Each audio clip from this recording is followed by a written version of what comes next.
Türkiye'nin demokrasi tarihine kara bir leke olarak geçti.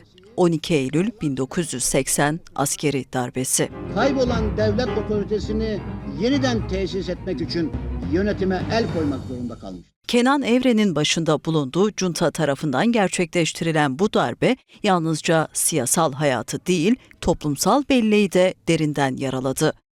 Darbe sonrasında kurulan baskı rejiminin en ağır uygulandığı yerlerden biri ise Diyarbakır Beşnoğlu cezaeviydi. İnsanlık dışı işkenceler, kötü muamele ve ağır hak ihlalleriyle anılan cezaevi 1980'li yıllarda özellikle siyasi tutuklulara uygulanan sistematik şiddetin sembolü haline geldi. Bu nedenle de Beşnoğlu adı dünyanın en kötü şöhretli 10 cezaevi arasında bulunuyor. Orada yaşananlar bugün hala hafızalardaki en acı tanıklıklar arasındaki yerini koruyor. O dönem yolu buradan geçen isimlerden biri Nuri Sınır. 1978 yerel seçimlerinde bağımsız aday olarak Diyarbakır Belediye Başkanlığı'na seçilen Mehdi Zana döneminde belediye başkan yardımcılığı görevinde bulundu.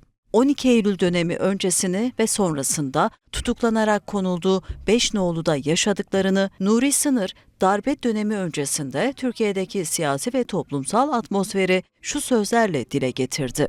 Uzun süre devam eden tek parti döneminden sonra işte Menderes dönemi, ondan sonraki dönemlerde dünyadaki gelişmelerin de Türkiye'de tesir etmesi nedeniyle ve 1968 Fransa'daki gençlik hareketlerinin de büyük etkisi oldu. Türkiye'de de özellikle sol cenahta, sosyalizm, komünist cenahta, sol cenahta diye tanımlayayım, büyük bir şey oldu, etki oldu.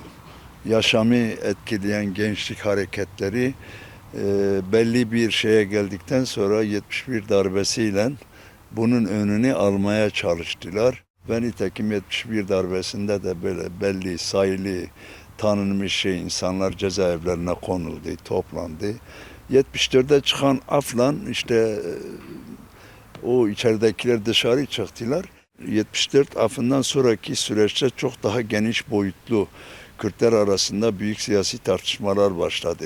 Bu gelişme ulusal bilincin de tartışılmasına neden oldu. Derken Türkiye'deki işte sağ, sol, o günkü koşullardaki sonraki süreçte sabah öldürdükleri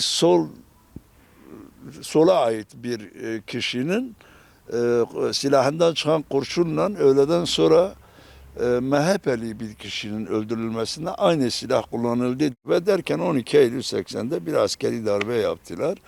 Yaptıkları askeri darbeyle de işte bütün siyasi partileri kapattılar. Hesaplarına gelmeyen bütün dernekleri, bütün sivil toplum örgütlerini falan şey yaptılar. Nuri Sınır gerçekleştirilen darbeden 12 gün sonra 24 Eylül günü o sırada bulunduğu İstanbul'da yapılan yol kontrolünde gözaltına alınır.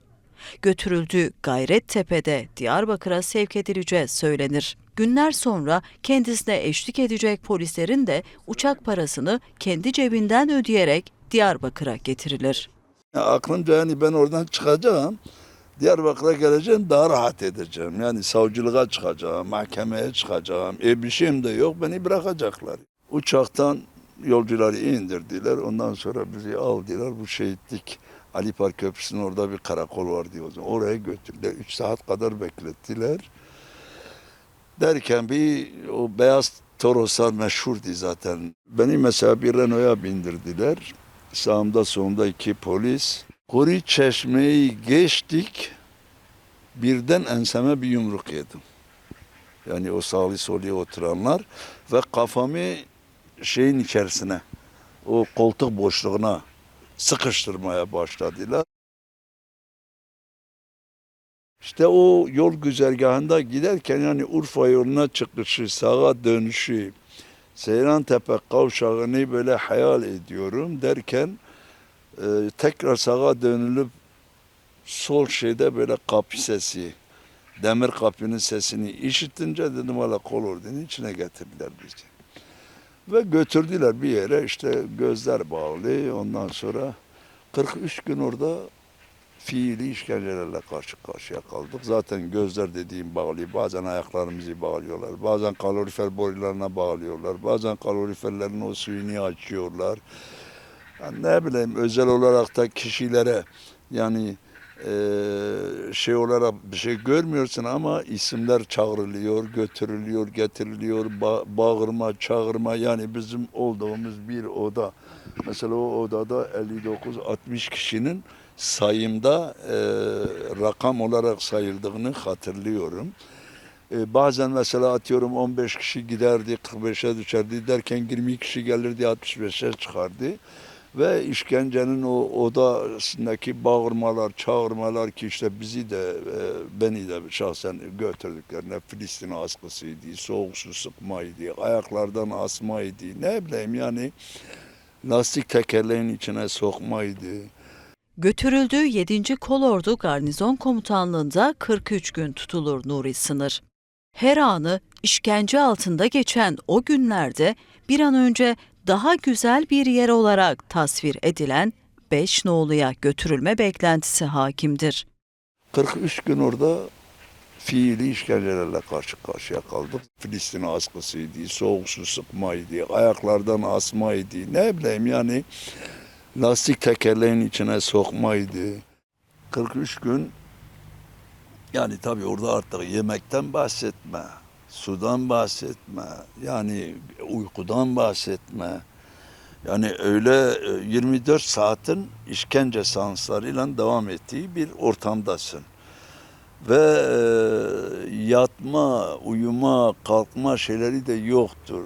Adam gidiyor mesela, işkenceciler dışarıda içki içiyorlar, saat 1'de 2'de geliyor, tekmelerle, yumruklarla bağırıyor, çağırıyor, küfrediyor.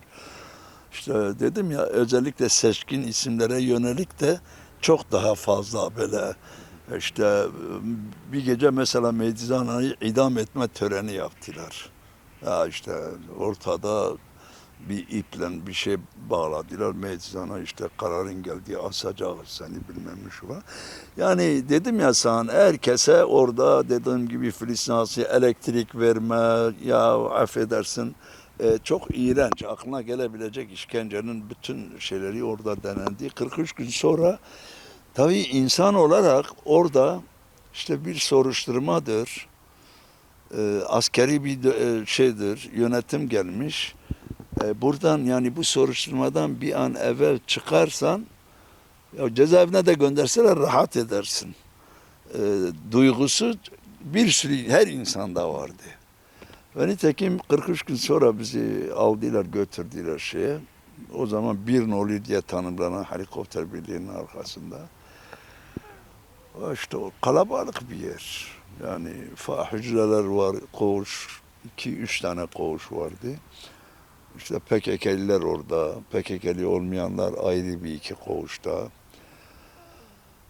Derken hani orada bir müddet, kaç aydı, 2 aydı, 1,5 aydı, onu bilmiyorum.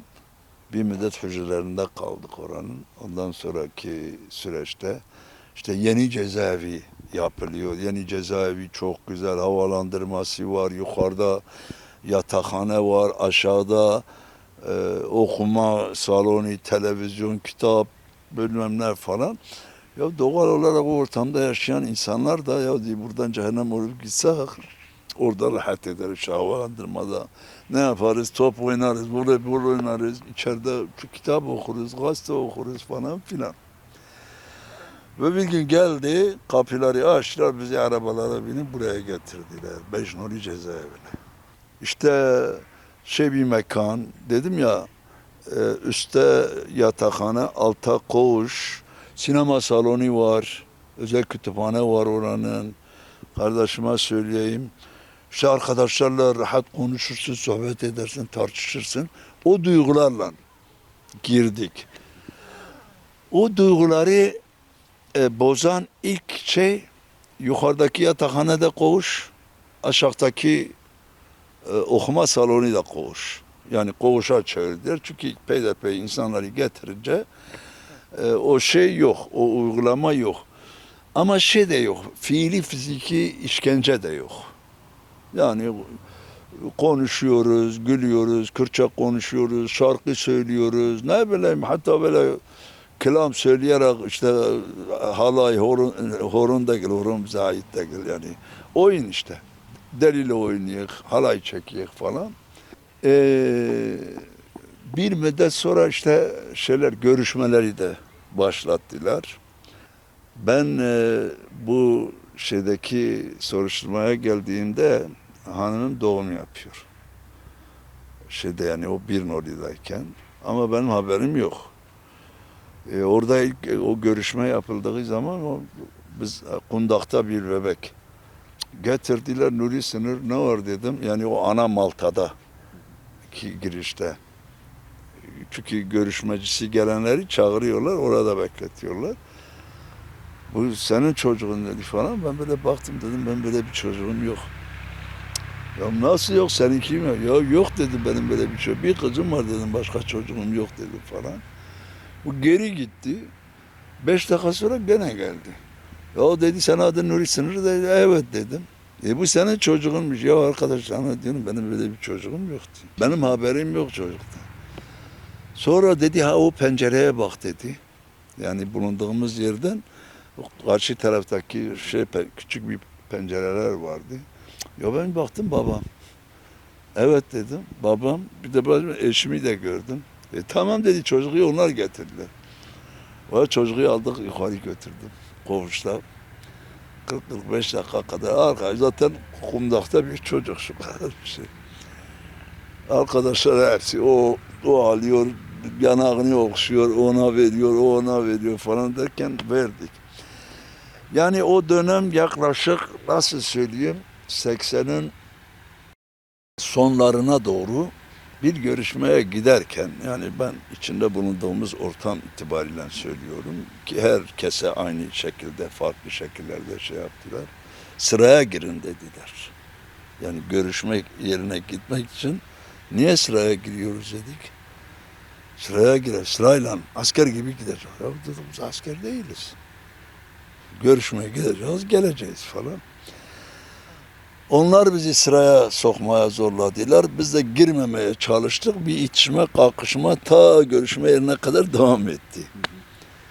Ondan sonraki dönüşte de bu iş artık bindi. Mesela benim uğradığım sağlı sollu 2 asker beni tuttu. Birisi de benim omuzuma sıçradı. Ve öbür arkadaşları yani o görüşmeye gelen 10-15 kişinin hepsine bu şekilde saldırısı başladı. Tabii sonraki süreçte o bütün cezaevinde uygulanan... Süreçten sonra mı Esad Oktay geldi? Yoksa Evet, evet. O dönemde gelmiş yani bu uygulamalar başlandığında Esad gelmiş. Ondan sonra hoparlörlerden marşlar başladı. Böyle şöyle. Tabii bu sefer farklı koğuşlarda, farklı siyasi ortamlarda farklı uygulamalar. Nedir? Aklınıza en çok kalan nedir bu uygulamalarda? Ya uygulama nedir? Fiziki olarak dayaklar atmaya başladılar. Yani jopla, kalasla, ondan sonra süründürmeyle, yani fiziki dayaklar başladı. Öyle söyleyeyim. Ve bu gittikçe artmaya başladı. Gittikçe artmaya başladı. O ocağın sonları, Şubat'ın başlarında falan bir açlık grevi yapıldı. Ama genelde değil. Yani atıyorum, özellikle tabii bu işin PKK'li arkadaşlar yaptılar. Hücreden başlattılar. Ama öyle bir ortamdı ki kimsenin kimseyle artık konuşamadığı, rahat görüşemediği bir olay olduğu için kaldı yani o açlık grevi 8 gün kadar devam etti. Onu da düşürdüler yani idare düşürdü şeyle ve bu gittikçe arttı. Öyle bir noktaya geldi ki 24 saat işkence. Hiç ne uyku, yemek, nefes, gitme, gelme. Uykuda bile işte esas sürüşte yatacaksın, uyuyacaksın. En ufak bir harekette. Suçun kişiliği yoktu. Yani kişiye ait suç yoktu. nerede kim ne yaparsa oradakilerin hepsi suçludur. Toplam ayaklardan geçiriliyordu. Yani orada o artık ona vahşet, cehennemi bir şey diye ben kendim tanımlıyorum. Öyle de yazıp çizdim. Görüşme, mahkeme, sözüm ona banyo, ondan sonra havalandırma, uyku, yemek. Yani öyle bir şekil aldı ki o kadar adice şeyler insanlara gösterildi ki karavanayı getiriyor, kapıyı açıyor, çıkarıyor cinsel organını, karavanın içine içiyor. Ondan sonra çağırıyor sorumlu. Karavanayı al ve o karavanayı yedireceksin. İçinde bir şey kalmayacak.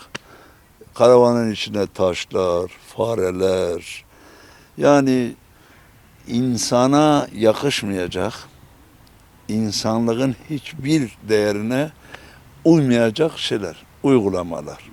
Görüşmelere giderken ben mesela bu olayı çok anlattım. Annem Türkçe bilmiyordu. Biz de Kürtçe konuşamıyorduk. Orada yazmış, Türkçe konuş, çok konuş. Görüşme kabininin üstüne. 1,5 yıldan sonraydı. Bir gün işte o zaman Cemal Arat sonradan ölüm orucunda vefat edecek. O Siracettin Salman, yani böyle insanlar, tanınmış insanlar yanımızda. Ben dedim ben bugün annemle görüşmede Kürtçe konuşacağım. Aydın diye bir arkadaşımız vardı. Abi dedi ne yapıyorsun? Valla seni öldürürler. Valla dedim Aydın ben annemle konuşacağım. 1,5 senedir bu kadın geliyor. Gözlerimiz konuşuyor yani gözümüz. Ben ona bakıyorum, o bana bakıyor. Zaten süre 3 dakika. Ondan sonra dedi çalar hadi cehennem ol git koğuşa. O zaman da görüşmeye gelmek de yani görüşmeciler açısından müthiş bir azaptı.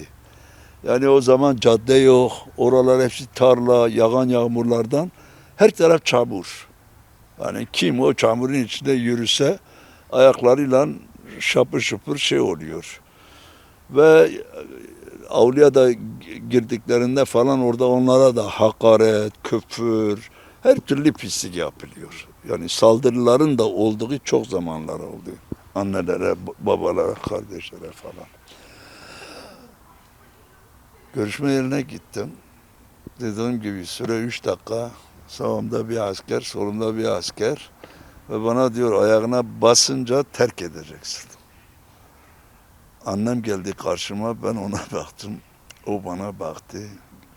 Geçen yıl vefat etti, rahmet ediyorum ona. Benim için de çok eziyetler çeken bir kadındır. Baktım, dayı dedim. Çavay, bxer hati. Annem böyle durdu. Yani kanadı olsa o anda uçacak ha. Layım go en başın, zarukete başın, merak neke. Daha annem o cümlelerini bitirmeden bu sağlı solu yanımda duran askerler beni, onun yanında duran da onu aldılar. O ana Malta'ya beni götürdüler. Benim bitişikte de Hadi Acar diye bismilli bir arkadaş var. O da benim annemle Kürtçe konuşmamı dinleyince kendi kendine, onu da eşi Türkçe bilmiyor. Kendi kendine diyor, valla Nuri konuştuğuna göre herhalde bugün serbest etmişler. O da tutuyor hanımıyla Kürtçe konuşuyor. Onun bir ötesinde Meyzana ile Leyla Zana onlar da Kürtçe konuşuyorlar. Valla beni Hadi Meyzana'yı o ortaya aldılar arkadaş.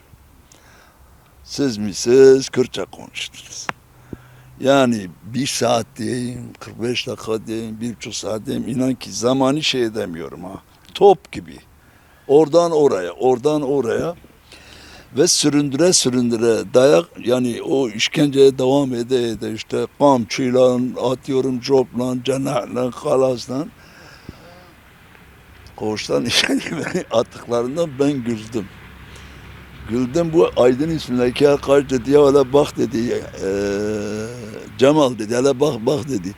Dedi ne hale soğumuşsa gene gülüyor. Dedim Cemal annemle Kürtçe konuştum. Hepsi kakayı bastılar. Abi sen çok iyi etmişsin falan. Yani bu aslında bir insanlık dramıdır. Bir anne, yani ben suçum ne olursa olsun ya. Yasanın verdiği bir hak var değil mi? Yani birisi görüşmeye gelecek, işte tutukluyla konuşacak, sohbet edecek. Bu annedir. Ve bu vahşeti insanlara işlettiler. Yani bu benim yaşadığımdır.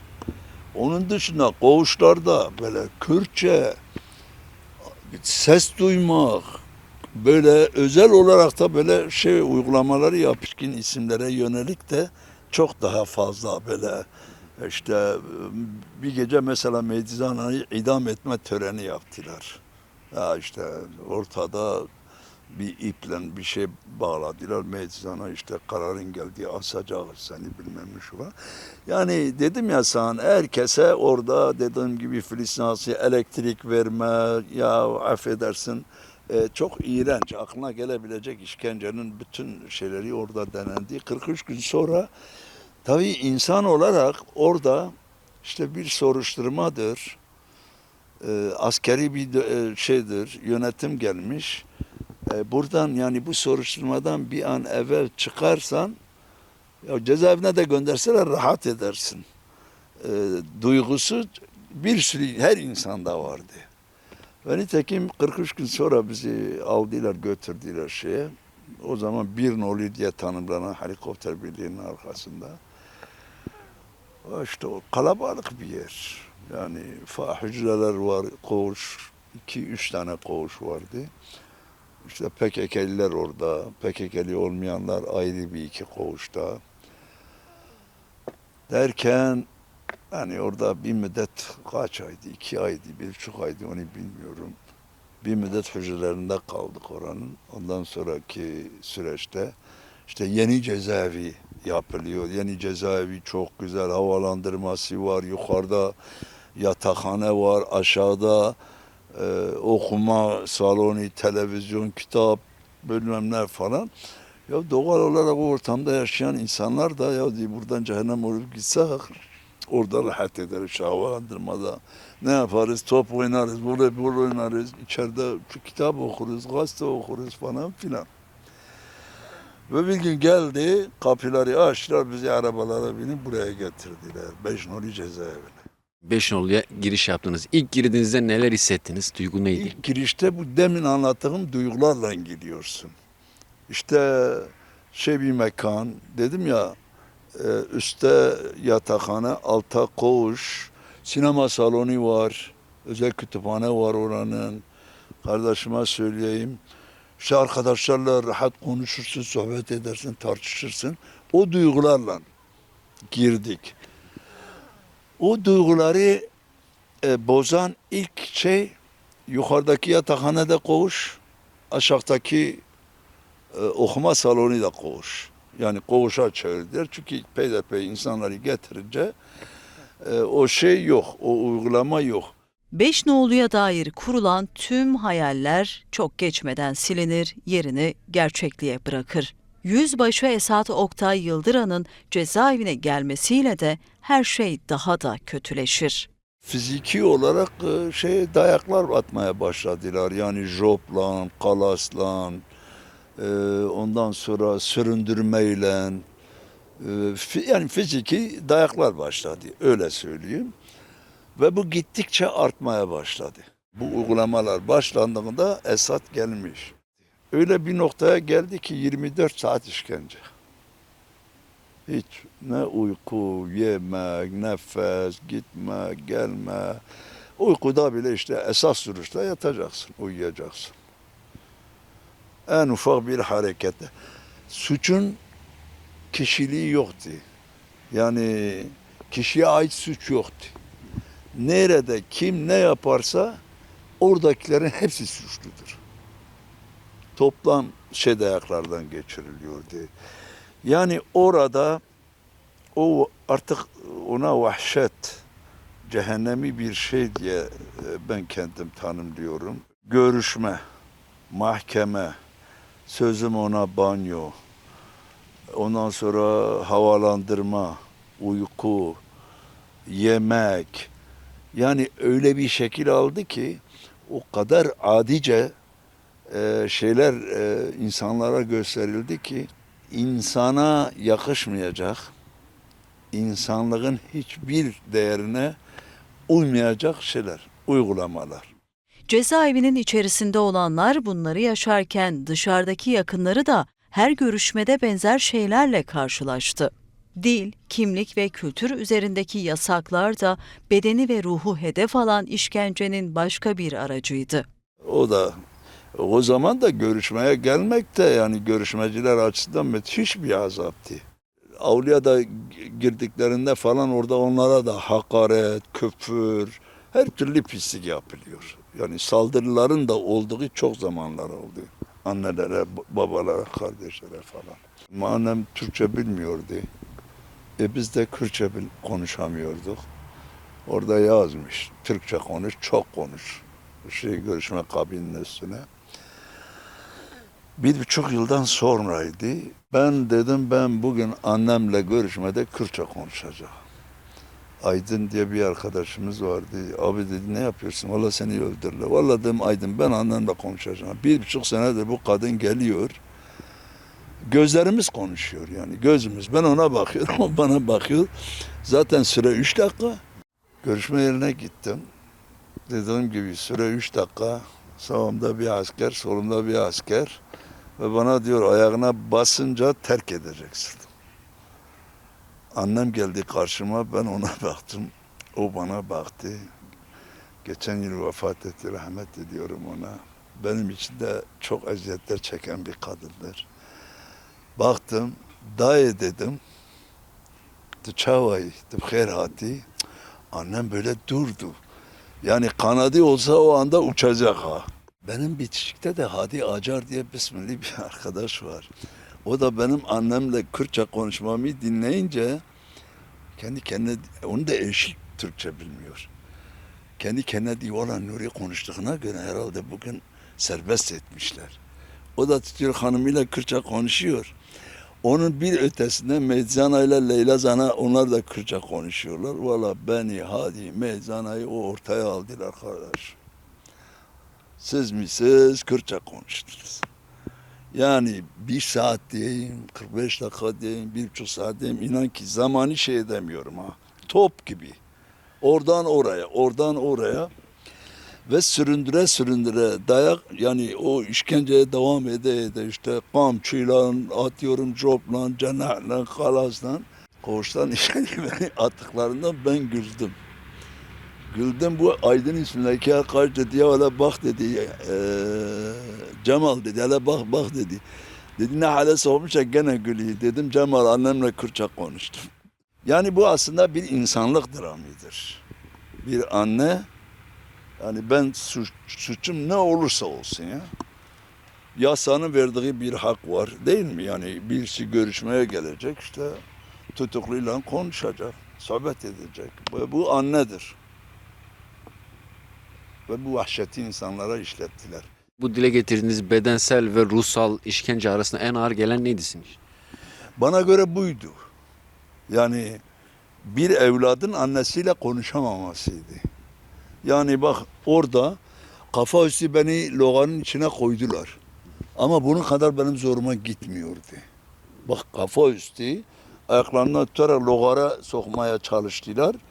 Ki ben ellerinden beni yani onu da tutuklara yaptırmak istediler biliyor musun? Tutuklara gel bunu kaldırın. Ayaküstü kendimi o logarın içine attım. Ondan sonra tekmeler, o postallarıyla falan şey yapınca ben ara sıra böyle logarın içine kafamı sokuyordum. Sırf o tekmelerinden kurtulmak için, korunmak için. Sonra kafamı çıkarıyorum, nefes alıyorum. Ondan sonra baktım öyle olmuyor. Zaten bir şeyin yok, bir alternatifin yok. Yani o avluda şöyle bir şey avlu, havalandırma denilen bok yerde o tutukluları hepsini divarın dibine dizmişler. Kendileri de 8-10 kişi yani askerler.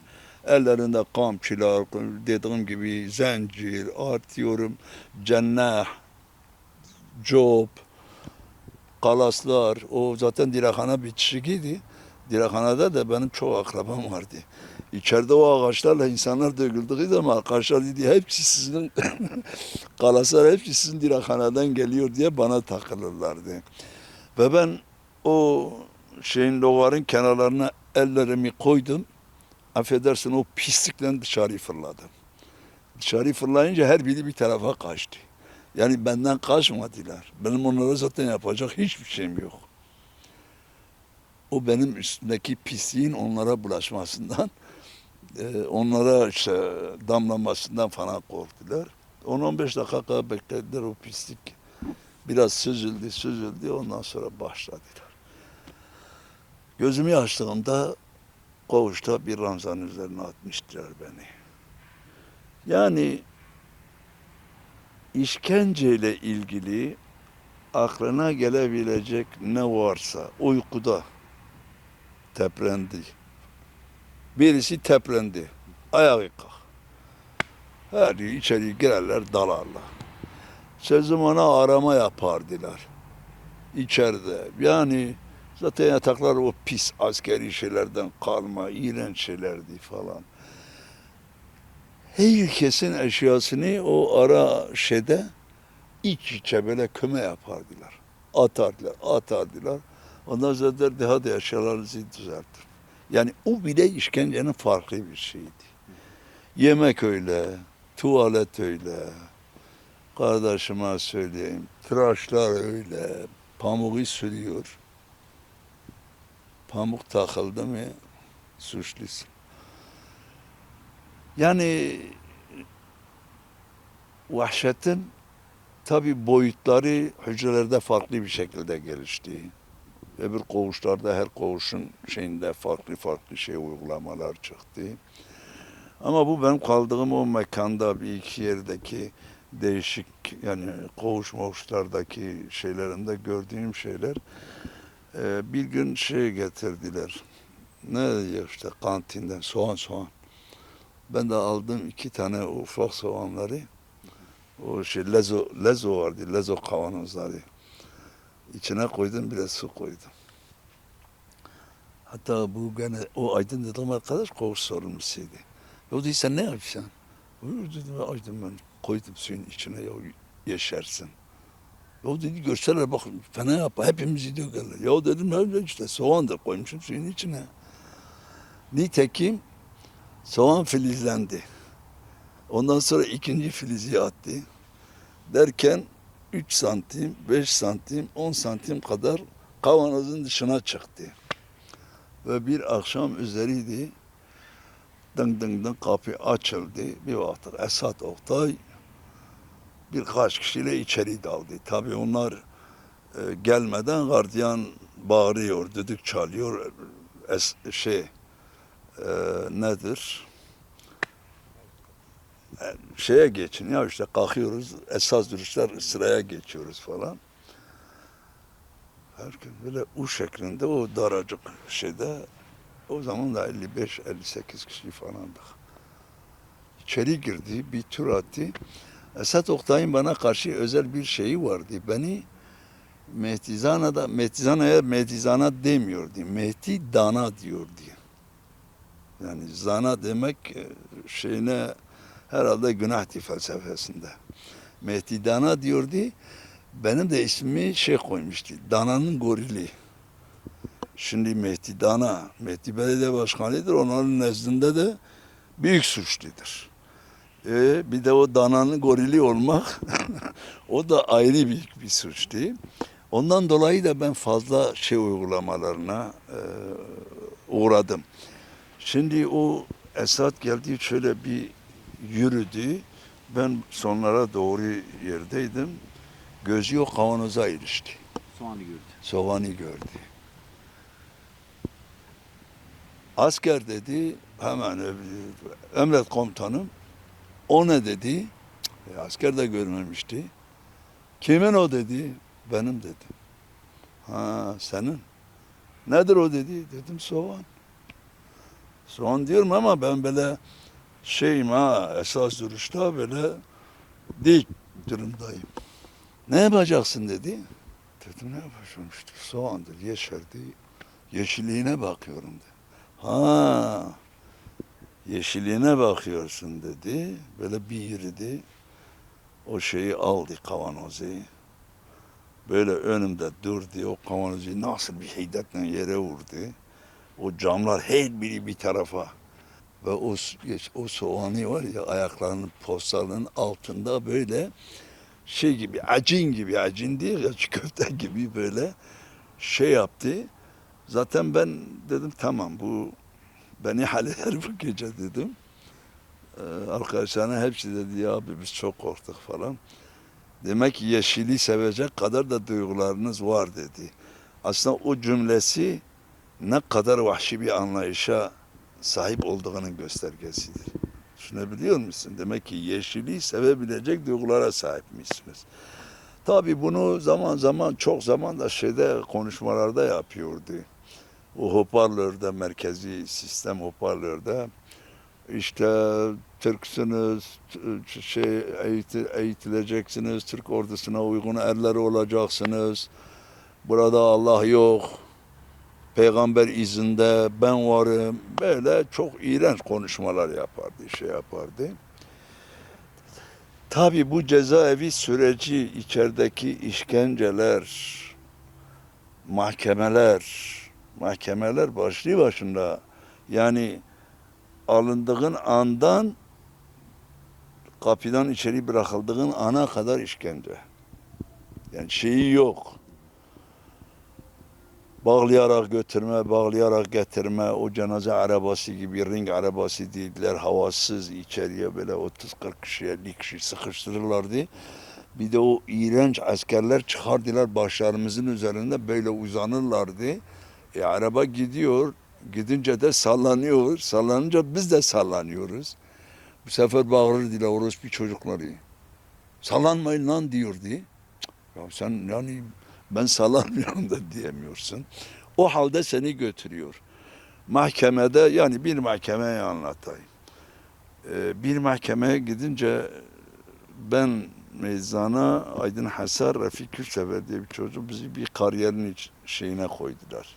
Yani o ring arabasına koymadılar. Öbür toplu davadır ya öbürleri hepsi o ring arabasında. Mahkemenin özelliği sen oturacaksın. 3 saat, 5 saat ne kadar devam ederse sağa dönmek yok, sola dönmek yok karşıda hakem heyetinin yani mahkeme heyetinin arkasında yazılı adalet mülkün temelidir. Oraya bakacaksın. Başka yere bakmayacaksın. Sinek konmuş yüzüne. Terlemişsin, kaşınmışsın hiçbir şeye müdahale etme şeyin yok. Yani en ufak bir hareketin suçtur.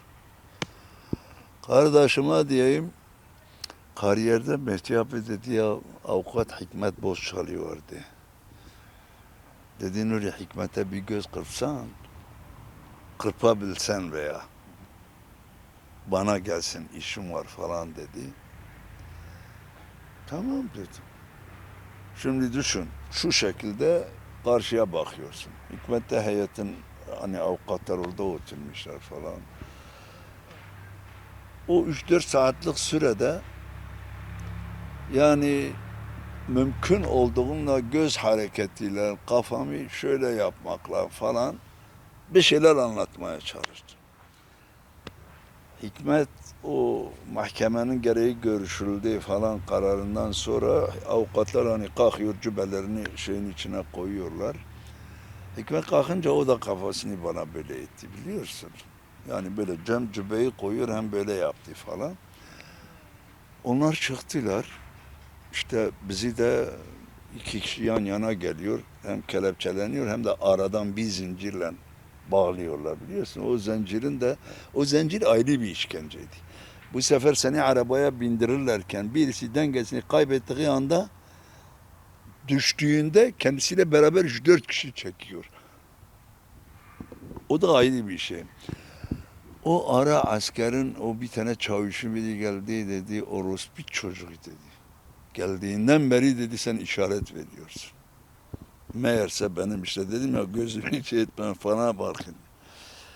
Benle beraber o insanların tümünü cezaevine koğuşlarına ayrı götürene kadar şey yaptılar. Dayak attılar. Süründürdüler merdivenlerden, işte kamçıladılar, zincirlediler falan filan. İşkence ve insanlık dışı uygulamalar bir noktada buradaki siyasi tutuklular için bardağın taşmasına yol açtı. Girilen açlık grevi ve ölüm orucu eylemleriyle cezaevi, tutukluların ölüme meydan okuduğu irade savaşına dönüştü. İşkencelerin dozu tahammül edilmez boyutlara geldi. Hiç umut yoktu. Yani kimseyle ya içeride aynı koğuşta olan insanların birbiriyle konuşması olmuş. İmkansız hale gelmiş. Başlarda şöyle bir şey yakaladık. Mesela şimdi bir koğuş burası, işte burası havalandırma. Burada da yine koğuşlar blok, yani karşı karşıya. Kibritle o ip atarak dayanışması sağlanabiliyordu. Yani o gerili olduğu zaman böyle, nasıl söyleyeyim, eskiden ne diyorlardı, telgraf, melgraf, o stenom falan. Bir de altlı üstlü şeylerde böyle sloganlarla mesajlaşılabiliyordu. Ama onun dışında bir de mahkemelere giderken, mesela haberin nasıl, o hücrede kim ölmüş, mahkemeye giderken hücreden birisi o davada olursa, işte falan kes bugün öldü, bugün öldürüldü. Yani o anlamda sizin düşündüğünüz o empati, o ilişkiyi sağlama gibi şeyleri ortadan kaldırdılar. Düşünebiliyor musun? Adam mahkemeye vermek istediği dilekçeyi, affedersin, makatına sokarak götürdü. Makatına yazdığı dilekçeyi makatına sokarak mahkemede indirerek, eşofmanını indirerek çıkışa verdi. Yani öyle bir ortam.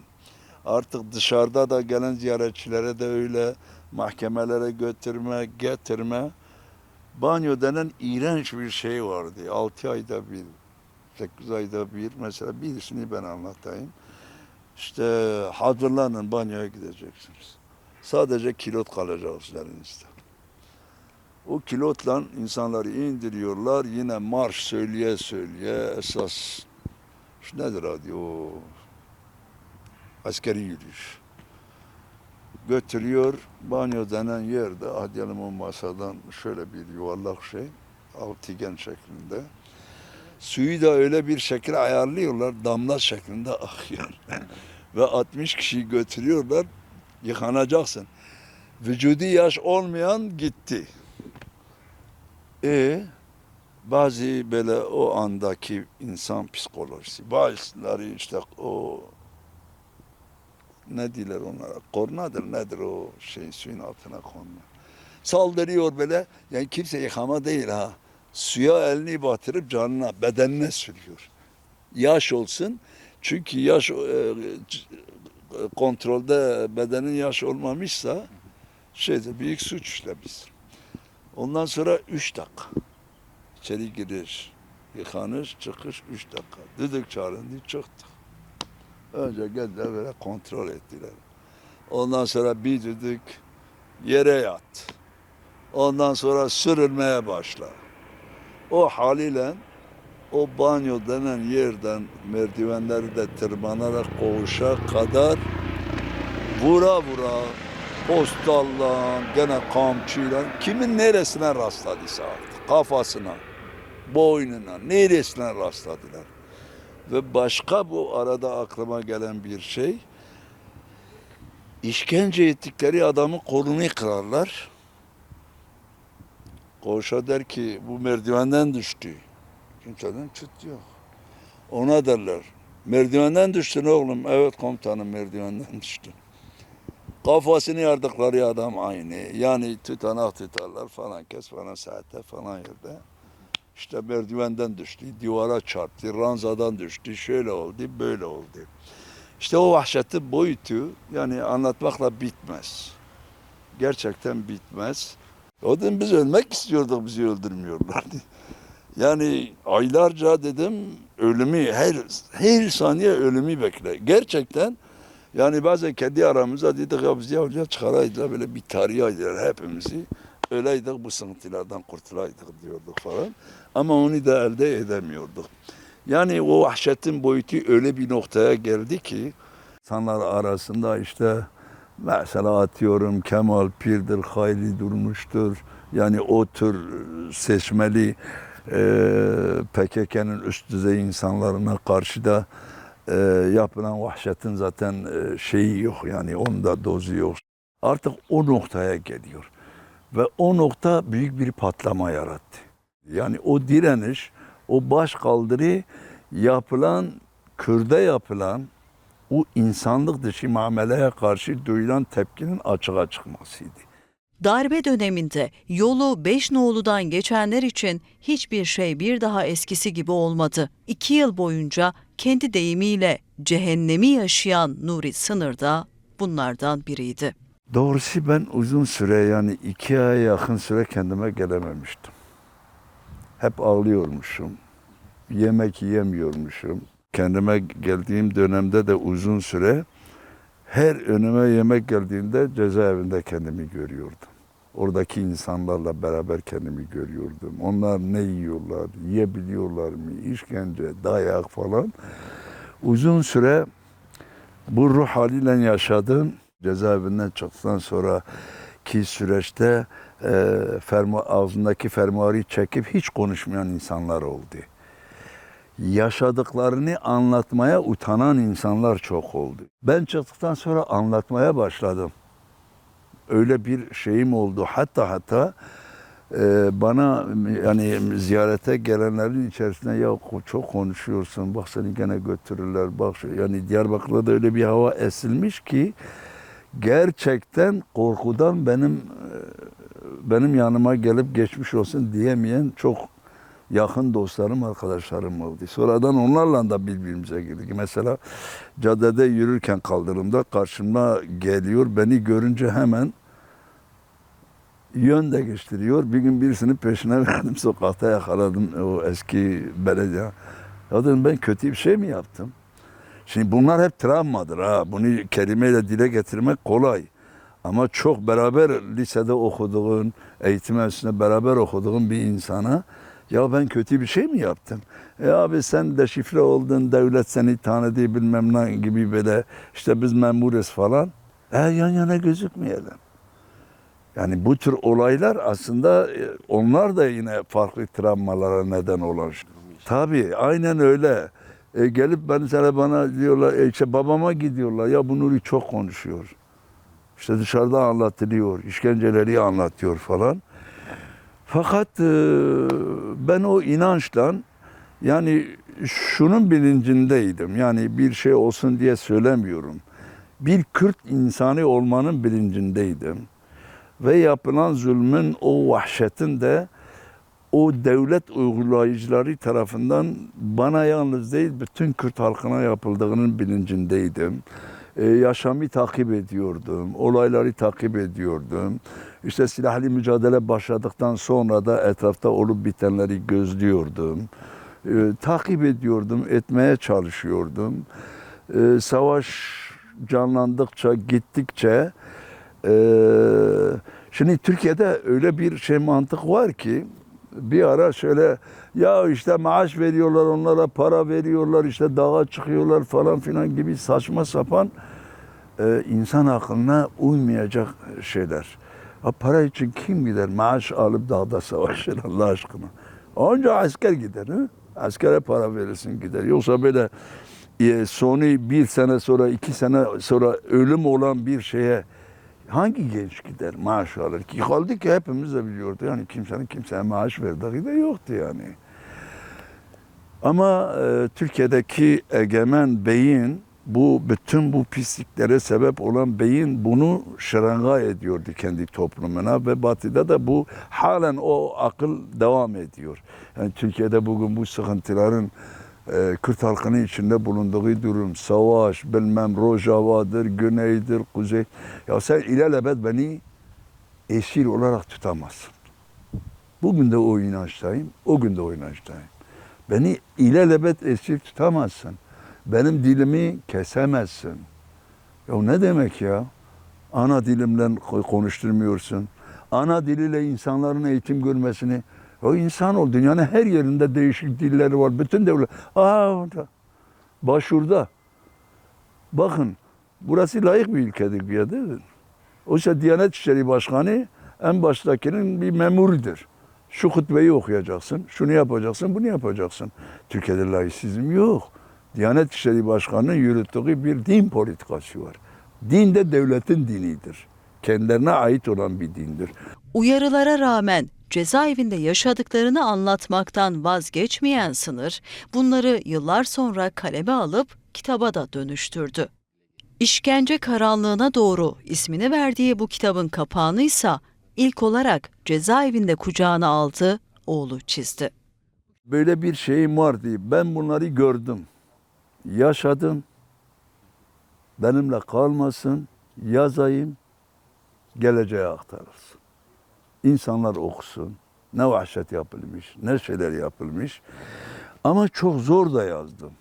Çünkü ben her kalemi elime alıp kağıda kalemi yani kelimeleri yazmaya başladığım anda kendimi cezaevinin içinde görüyordum. Psikolojim yani oradan beni çıkarmıyordu. Olayı anlatırken sanki o olayın içerisinde o anda bulunuyorum. Ondan dolayı da kalemi bırakıp kaçıyordum. Bu uzun süre devam etti. Yani 37 seneye yakın devam etti.